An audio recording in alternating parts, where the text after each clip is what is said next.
So in the notes yesterday, we had looked at quadratics. We had looked at how to solve them by factoring. We did solving by isolating the square, if you could do that. We also talked about completing the square, which is that yucky procedure. What's really great about the thing we're doing today is the quadratic formula allows us to not have to complete the square. The formula completes the square for us. So if you look here, if we have a quadratic in standard form, so ax squared plus bx plus c. If we take out the a value, the b value, and the c value, so those coefficients, and so you want it to go in order, and you plop it into the formula, negative b plus or minus the square root of b squared minus 4ac all over 2a. If you do that, then you can solve any quadratic. So if the book or the homework doesn't specify how to solve a quadratic, the first thing you should try is it factorable? If it's factorable, factor the darn thing. That's the easiest and most efficient way to solve these. If it doesn't factor, I would skip those other methods and jump right to this. So that's what's so nice about the quadratic formula, is the quadratic formula allows us to solve any quadratic like that. Now the problem is if you don't follow order of operations, then that's going to hurt you. So I'll give you some little tricks and hints about making sure that you follow your order of operations right, because that can really throw you off. So let's look at example 9. It says solve the quadratic equation, and the instructions above that says using the quadratic formula. So let's follow that instruction. So the first thing you want to do is make sure it's in descending order. So we're talking x squared, then x, then the number equals 0. It always needs to be equal to 0 to be in standard form like we see up here. So the next thing I want to do is write down what is my a, what is my b, what is my c. So my a is 1, my b is 5, and my c is 1. Now that isn't factorable.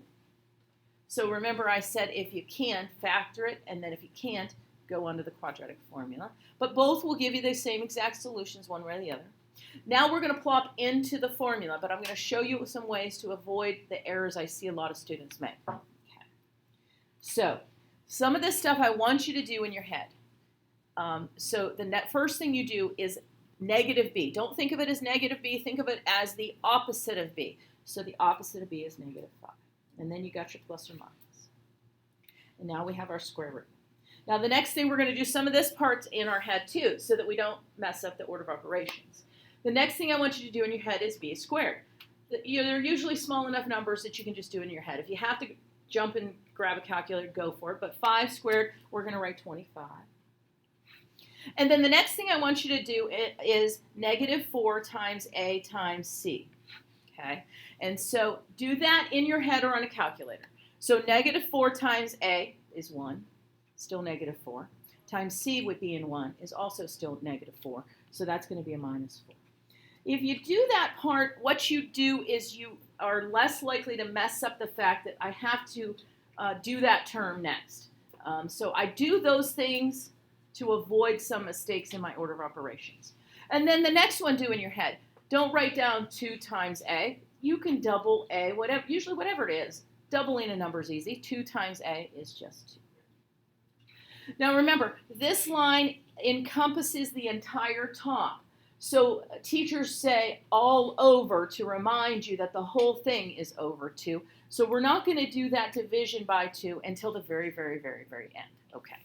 So now let's keep going. So we have negative 5 plus or minus the square root of 21 over 2. Now the only way we can divide off the 2 is if there's a number here divisible by 2 and a number outside the radical divisible by 2. There isn't, so I want you to just leave it right there. Sometimes I've seen it written where you separate the 2 in both places to remind you that it's under the number that's in front of the plus or minus and also the number that's inside the radical.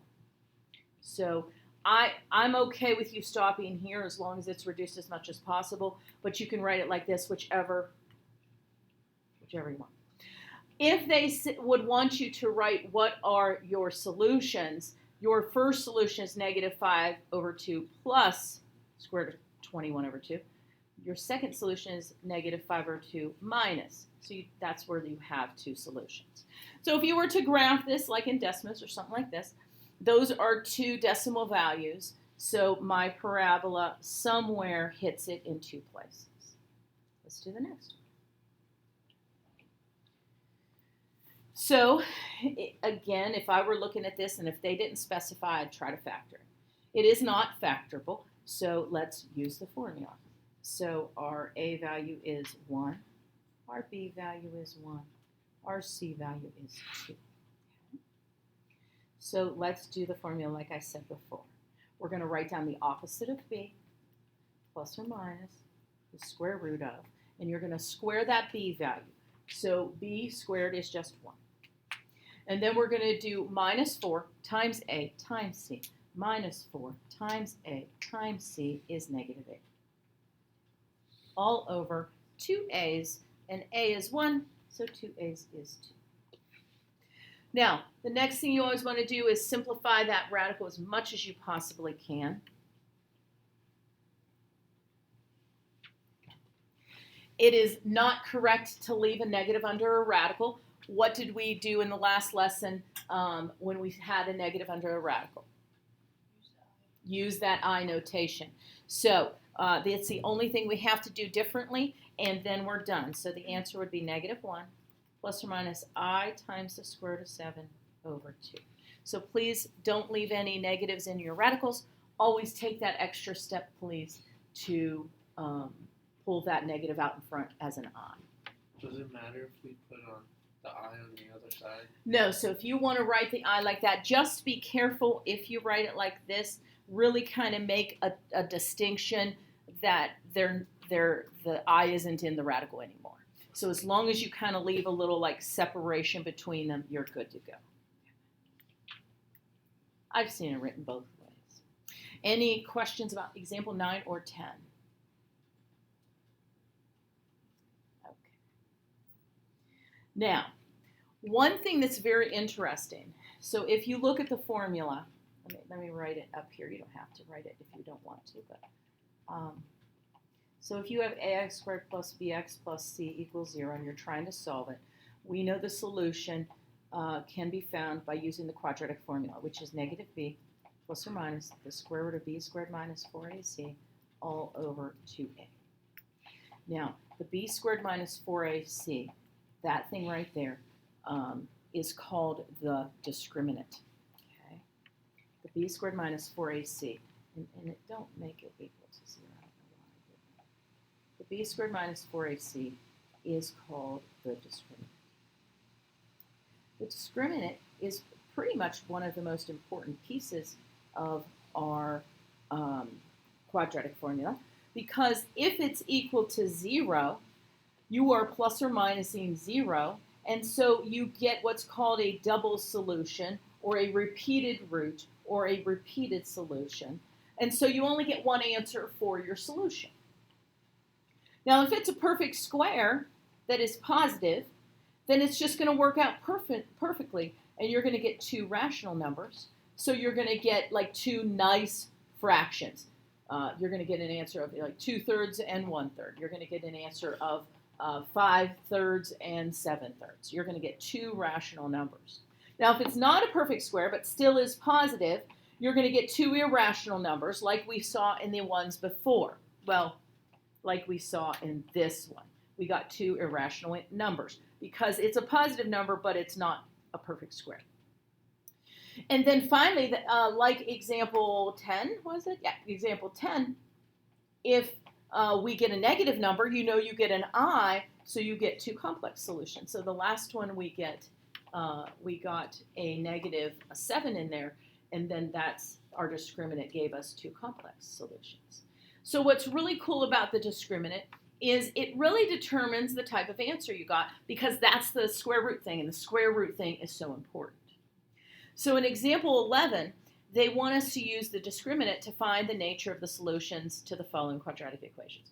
When they say the nature of the solutions, they're saying what kind of solutions you have. So all they want us to do, for example, 11, is to calculate the b squared minus 4ac. If we get a positive, we know we're getting two real solutions, either rational or irrational. If we get a negative, we're getting two complex solutions. If we get a 0, we get one rational solution. So that's what we're looking at. What are we going to get from that list? So let's start, and let's start with A here. Okay. So all we're calculating is the b squared minus 4ac part and stopping. So our A is 1, our B is 4, our C is 4. So if we do the b squared minus 4ac, we get 16 minus 4 times 1 times 4 is minus 16, which is 0. So that means that we get a double solution. And I'm going to call it a repeated solution.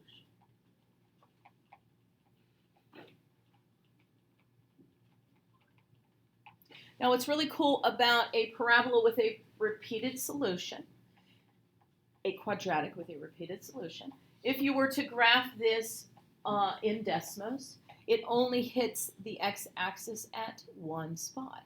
Kind of bounces off the x-axis, so the graph would look something like that. And it would just hit at that one place. Okay, let's do another one. Let's see what kind of solutions we would get for B. For B, our A is 8, our B is 14, our C is 3. Okay.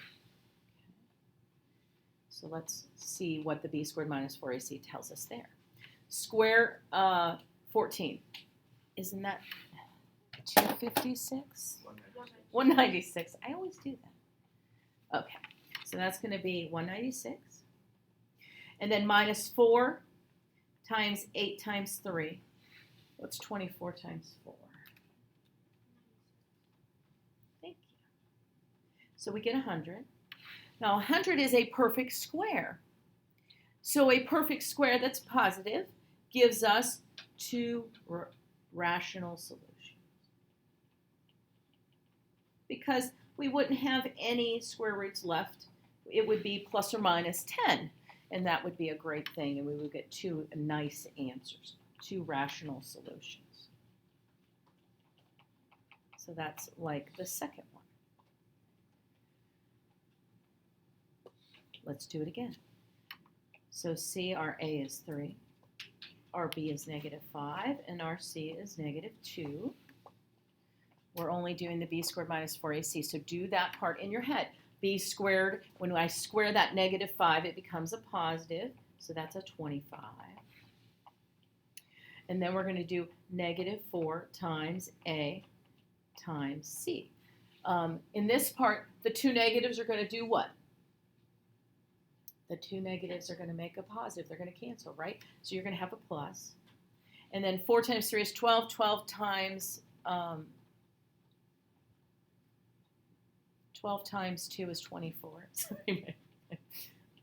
Anyway, you get 49. It's a positive perfect square. I can take the square root of 49. And so it's a positive perfect square. I'm going to get two rational solutions. Both both B and C hit the x-axis if you were to just graph the parabola 8x squared plus 14x plus 3, or 3x squared minus 5x minus 2. If you throw that into Desmos, you will see that we cross the x-axis in two places. So those parabolas look something like that. You'll cross in two places. Now let's do the last one. So our A is 3. Our B is negative 10. Our C is 15. So b squared is usually easy. Just think that b squared is negative 10 times negative 10. So it's going to become a positive. That part's always going to become a positive. Yeah. And then our negative 4 times A times C, let's write it up here. Negative 4 times A times c. That is going to be, I think, 180. Is it 180? So we're going to subtract 180. So we get an answer of negative 80. Now let's think for a minute. If we get a negative answer, that means, like the one where we got that negative 7 under the radical, that is an I. And so that's indicating, when you have that negative, that is indicating this bottom one here. So we have two complex solutions. So a negative discriminant indicates that we are going to get an I. So that's why we have two complex solutions. Okay? The only one we didn't do is the irrational ones. If you got, instead of like in this spot here, 149, let's say we got, 22. It's not going to be rational, it'll be irrational. So that's just what the discriminant tells us.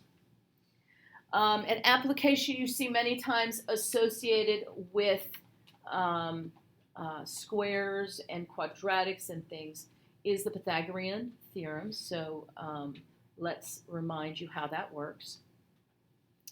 The a squares and b squared here is determined by what are called the legs. So these two have to be the legs. And I think the legs make the L. Okay. This one has to be your hypotenuse. So these two are the legs. This is the hypotenuse.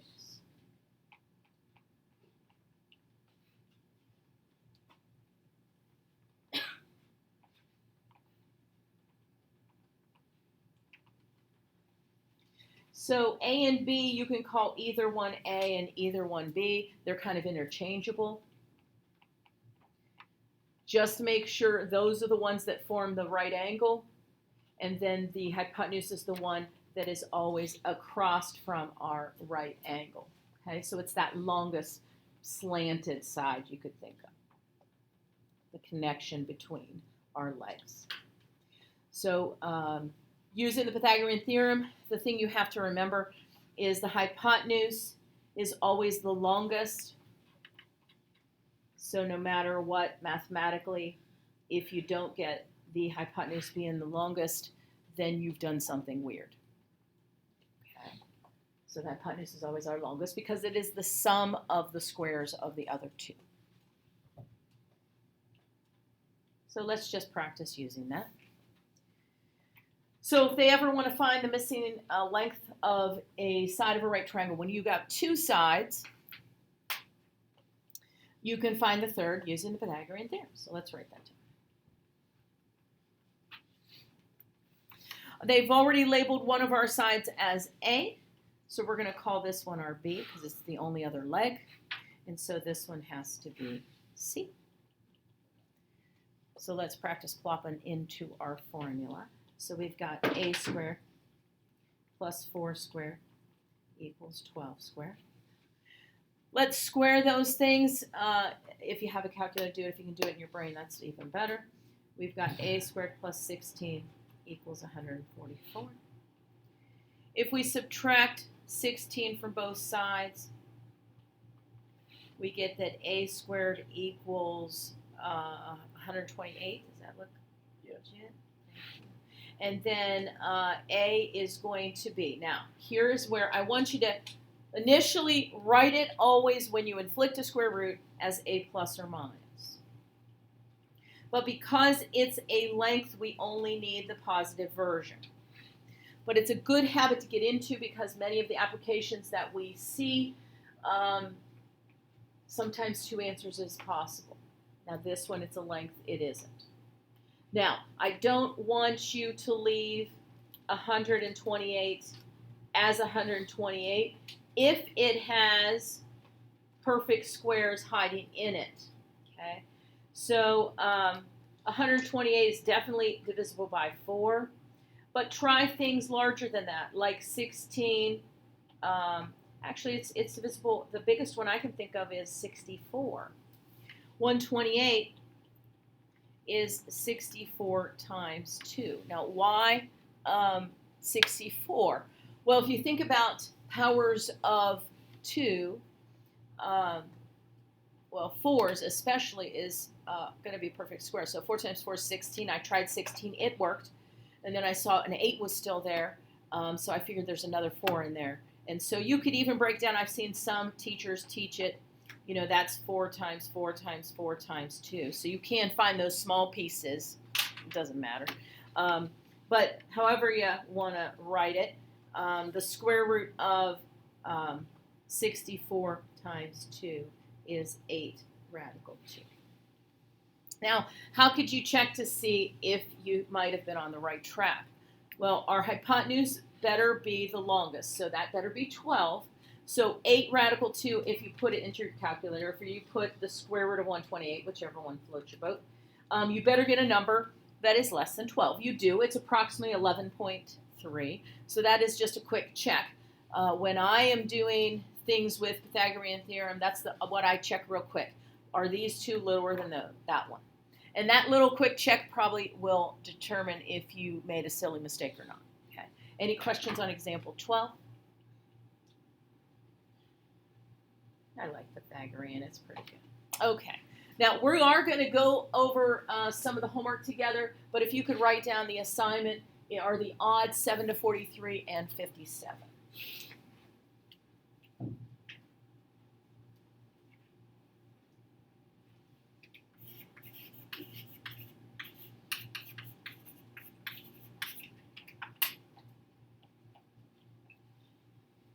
Okay, let's go to the book. And you will find, for me, sorry, I'm going to scroll here. It's almost there. Wait. I went too far.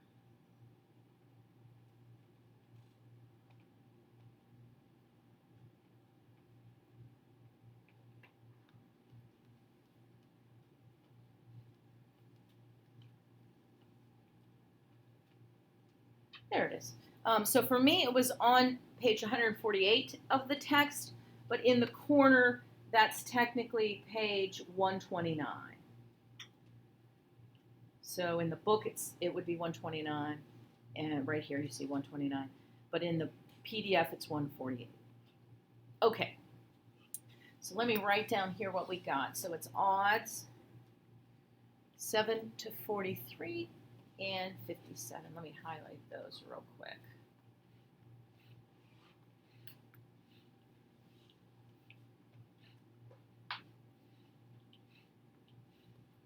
And then we're going to do probably like one from each section, I think would be a good thing to get started. So we all can kind of be on the same page here. 1 to 43, and then 57 is probably a Pythagorean, I think, if I chose correct. Yeah, we'll do a Pythagorean theorem. I think this one's a Pythagorean. Okay, because there wasn't any other Pythagorean ones. Okay, so let's pull out and do like one from each section. So let's talk about the section 7 through 17. 7 through 17 says to solve the quadratic equations by factoring. So all of those will be factorable on one level or another. I would like to focus on, let's look at 15 and 17.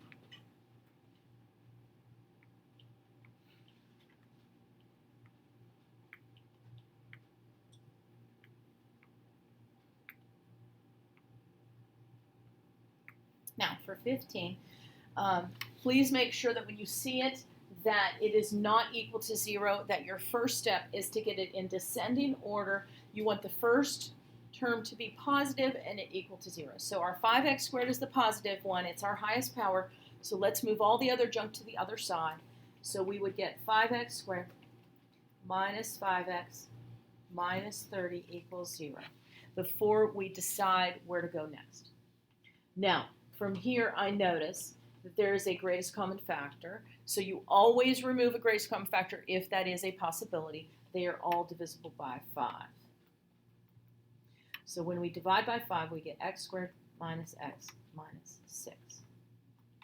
And then that next piece, they said it was factorable, so I would assume that we could break that up. What are the factors of 6 that have a difference of 1? 3 and 2. So we're going to do x minus 3 and x plus 2. Now, why do our signs become that? Well, 3 and 2 subtract to give us 1, yes, but we definitely want it to be a negative 1. So we want the bigger one next to the negative and the smaller one next to the positive. And then you set each factor equal to 0. It's not a bad idea to even set that front factor equal to 0. Will 5 ever equal 0? No. The reason it's a good idea to do that is because if it was an x, it would be equal to 0. And just get in that habit. And then this one gives us a solution of 3, and this one gives us a solution of negative 2. So that is the answer for 15.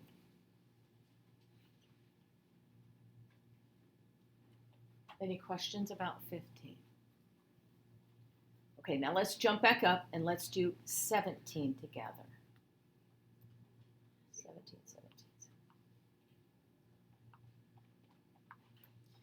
Okay, now for 17, I notice that it's in descending order. Check 1. It's equal to 0. Check 2. Now I'm ready to see if it's factorable.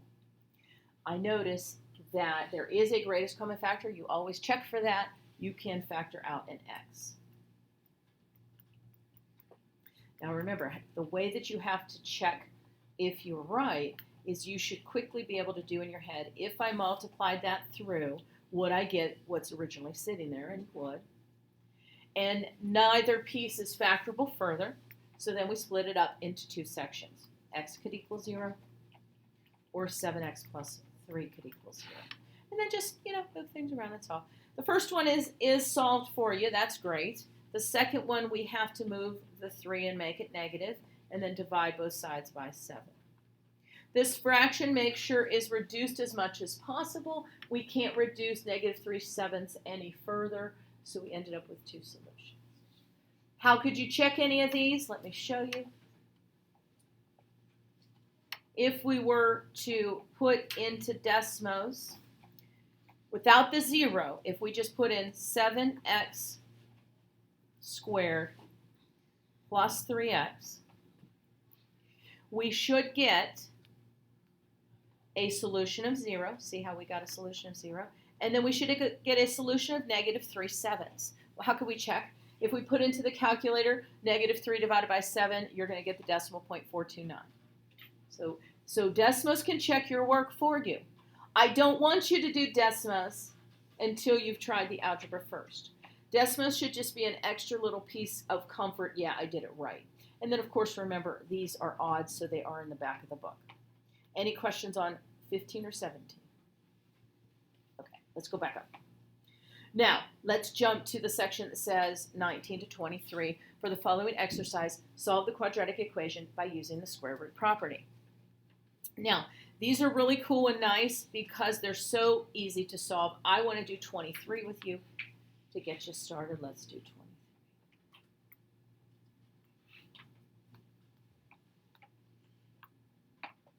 Okay.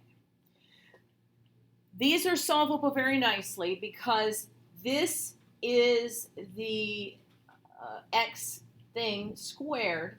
It's isolated. It's by itself, equals a number. And when that's true, we can use the square root property. But you got to remember, when the square comes off and becomes a square root on the other side, what do you have to put in front?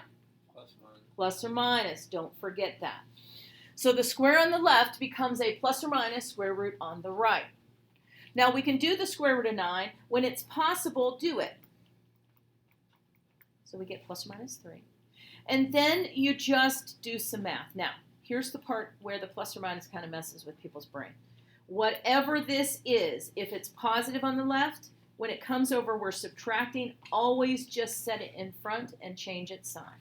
So the first thing I'm going to do is 2x equals negative 1 plus or minus 3.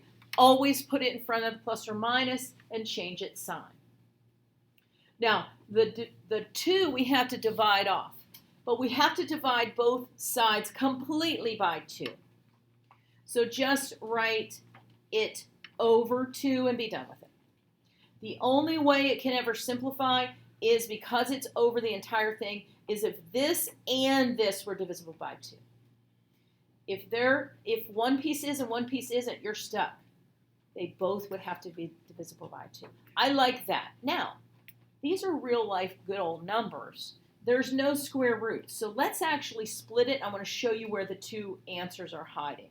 Our first answer is -1 plus 3 all divided by 2. Our second answer is -1 minus 3 all divided by 2. Now, when they're nice numbers like that, do it. Do that final subtraction. -1 plus 3 is 2 divided by 2, which is a nice number, 1. And then the second one, -1 minus 3 is -4 divided by 2, or -2. So if this is a non-square root, so somewhere along the line it was a perfect square, 9 was a perfect square, please keep going until you get 2 distinct numbers. Okay, so there's 23. Did anybody have any questions about that one?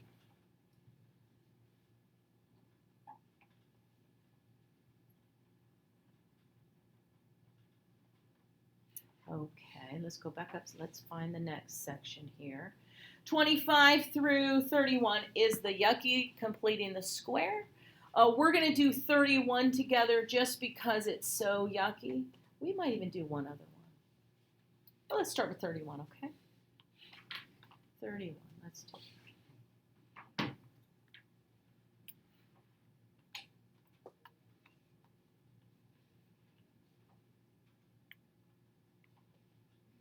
Okay, to complete the square, one thing I didn't tell you because it wasn't one of the examples, if you have a front number here, the technique I showed you doesn't work, so you got to divide it off first, so that part's gross. So let's divide everything through by 2, but we're going to move that over, remember, because we've got that plus blank, and the 1 is divided by 2, so it's going to become a 1/2 and a plus blank. So that's kind of the setup so far. Okay, so I'm just getting it ready to be a perfect square. Now, fractions I know are not your, many of you, not your friends, but to take, remember here, we're taking half of that number, and to half a fraction is actually easier than you want to make it. Just double the bottom. So if the bottom here was 2, just make it a 4. So it's 3/4. Half of a fraction, you just double the bottom. To square a fraction, just square the top, square the bottom. So remember, this part is the square of what you see there. So the square of 3/4 is 9/16. So 9/16. What is the common denominator between 2 and 16? What is the common denominator we can use? We can just use 16, right? So let's multiply here by 8. So that we'll turn that to 16ths. So 8/16 plus 9/16 is 17/16. And then remember we did a problem, let's see. I'll go back to that, but 23, where we isolate the square and then we square root plus or minus square root. Well, that's exactly where we got now. That's why you complete the square. So to get rid of this square, it becomes a plus or minus square root over there. So we get x minus 3/4 is plus or minus the square root of 17/16. Now, the square root of a fraction, just square root the top, square root the bottom. What is the square root of 16? 4. Many times, look up here, see how in this spot we always did the square? And so when we put it over here, it kind of sometimes, many times, forces the denominator to be a nice square. That's what happens here. And then what do we have to do? Well, we got to move this over, put it in front, and then we're done. Well, we might be able to simplify. I don't think so. But anyway, our answer is positive 3/4 plus or minus the square root of 17. Now, if that was not a square root, I would say, go further. It's a square root. Whenever you get a square root either in the discriminant and it stays that square root, just leave it. That's your answer. You can't go further. So that is a hard example. I understand that. The ones that come before that in that section are a little bit easier. That was the hardest from that section. Okay. So let's now go to section here, 33 to 37. It says in the following exercise, determine the discriminant, state how many solutions and what they are, don't solve. Okay, so I don't know, let's do 37.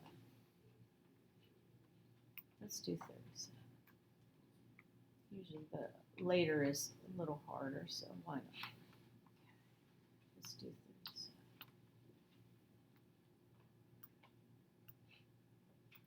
In 37, all they want us to calculate is the discriminant, which is b squared minus 4ac. Now, let's look. Our a value is 6. Our b value is -1.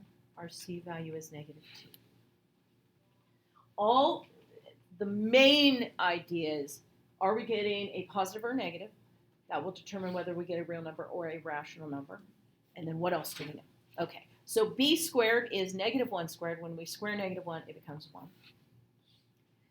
-4 times a times c, it's not a bad idea to write it to the side.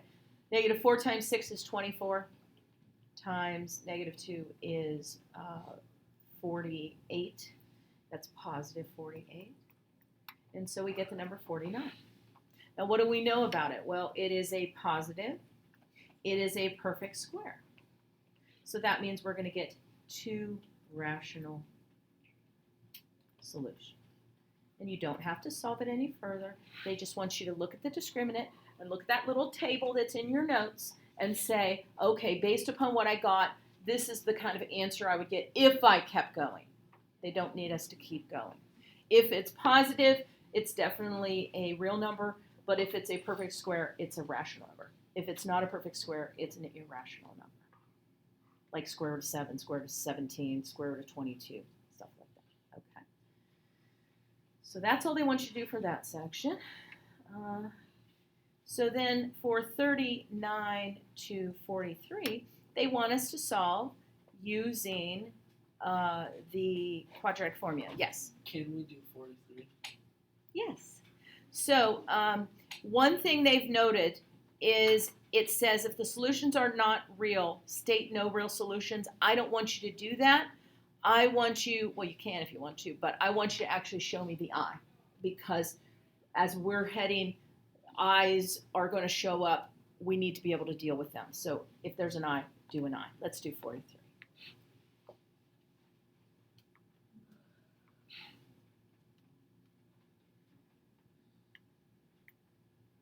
Okay. So one thing I notice about this is not your standard old quadratic. It has the x's in the wrong spot. It's got the x's in our denominator. But you see kind of that quadratic pattern, don't we? One, it doesn't have a square. One does have a square. So what it does is, remember on the quiz we had some of these fractional equations that had an excluded value? It just gives us some excluded values. So our excluded values for these one is that x is not allowed to equal 0. That'll put a 0 in our denominator. So if we go to do the math and we get a 0 answer, we got to throw it out. Otherwise, we're going to do with a trick I've told you many times about fractions. We're going to multiply through by the common denominator. The highest power on x is x squared, so that needs to be included for our common denominator. We're going to distribute. So we're going to get 4x squared plus x, because the x squared over x leaves 1x behind. And here they cancel out completely.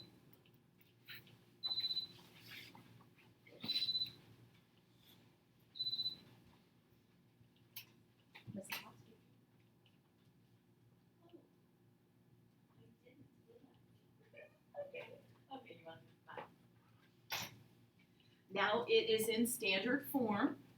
Now it is ready to do our quadratic formula. And so our A is 4, our B is 1, our C is -1. Let's plop it in.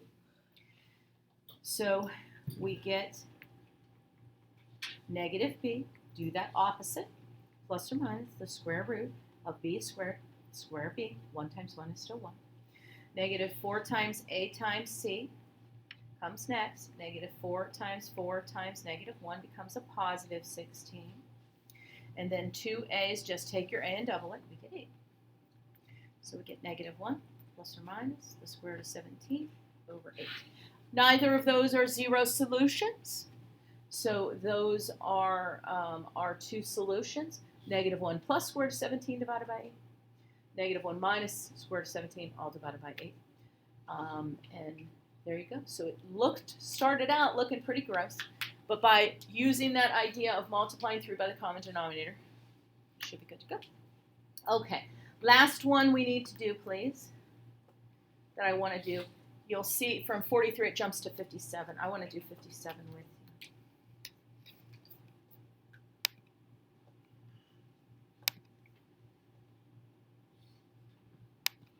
So let's take a look at 57. It says, a vacant lot is being converted into a community garden. The garden and walkway around its perimeter have an area of 378 square feet. Find the width of the walkway if the garden is 12 by 15. So let's look at what we got here. So it says the garden and the walkway around its perimeter have an area of 378. So let's watch what we've got. So the area total, I'll put a little T there, the area of the walkway plus the area of the garden will total 378. And it's square feet, we can put that in. I kind of ran out of my book, you know. Okay.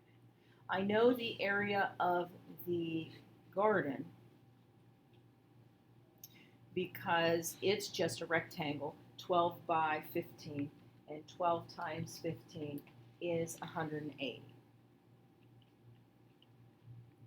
So if I take 180 from both sides, I get that the area of the walkway is 198. Okay.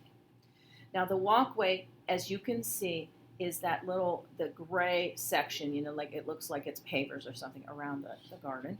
And let's do some calculations here. Okay. So I'm going to look at this section right here. So I'm going to break it down a little bit. And wouldn't you agree that this section is a perfect match? Okay. So I've got two of those. And if you look at they're rectangles. Rectangles are length times width. Their width is x. Their length, we've got an x, we've got a 12, and we've got another x. So we have two of those. So it's 2 times x is the width. X plus 12 plus x is 12 plus 2 x's is the length. Okay, so let's do that again. The width is x. The length is x plus 12 plus x, which is 12 plus 2x. Okay. Now we have these inner two little chunks right here.